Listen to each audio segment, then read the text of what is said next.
fils de l'empereur, à Paul le Lièvre. En 1831, au début du printemps, Son Altesse le duc de Reichstadt eut 20 ans. Parfois on trouve encore quelqu'un qui se souvienne de l'avoir vu passer sur le Prater à Vienne, et qui vous contera qu'il était sans rival pour faire parader et volter un cheval.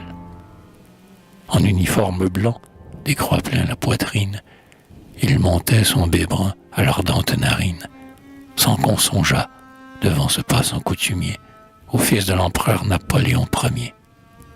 Et les braves viennois, certes, ne pouvaient croire que de l'Empire mort et de sa vieille gloire, ce major autrichien conserva le secret. Seulement on a su depuis qu'il en mourait. Il n'avait pas 10 ans, par les chétives Altesses, dans le parc de Schönbrunn, promenant sa tristesse, jeune aiglon se sentant vaguement prisonnier, quand, dans un carrefour désert, un jardinier, grand vieillard aux traits durs, à la moustache grise, prit par le bras l'enfant tout troublé de surprise.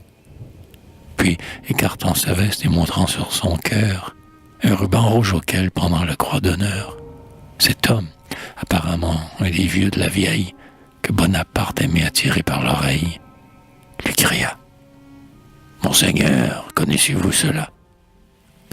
Le duc fondit en pleurs, mais depuis ce temps-là, avec le froid chagrin d'un cœur qui désespère, tous les jours, à toute heure, il pensait à son père. En cachette, le soir, l'enfant impérial, lisant les bulletins et le mémorial, évoquait les combats fameux, la grande armée, les aigles scintillants dans la rouge fumée, et, dominant de loin la guerre et son horreur, là-bas, sur le coteau, son père, l'empereur, dans un ciel triomphal où plane une belle aune, et, la nuit, il voyait en rêve la colonne. Il en mourait. Un jour que cette obsession le torturait avec plus d'obstination, pour dompter à tout prix sa pensée orageuse, le duc se fit sceller une bête ombrageuse, un barbe très rétif que nul n'osait monter.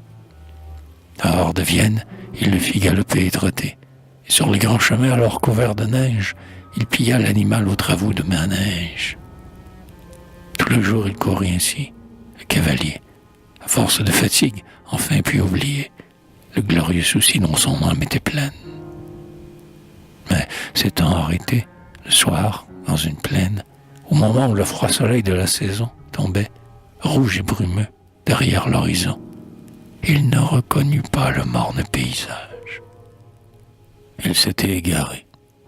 Lui soufflant au visage, un âpre vent du nord le faisait frissonner. Et le duc de Reichstadt voulut en retourner, car il se sentait mal et grelottait la fièvre. Une femme passa, conduisant une chèvre. « Où suis-je » lui dit-il. « J'ai perdu mon chemin. » Alors la paysanne indiqua de la main un clocher des villages en ancien roi de Rome, et, tout en souriant l'élégant jeune homme, elle jeta ces mots, sans plus s'en soucier. « Vous êtes à Wagram, mon petit officier. »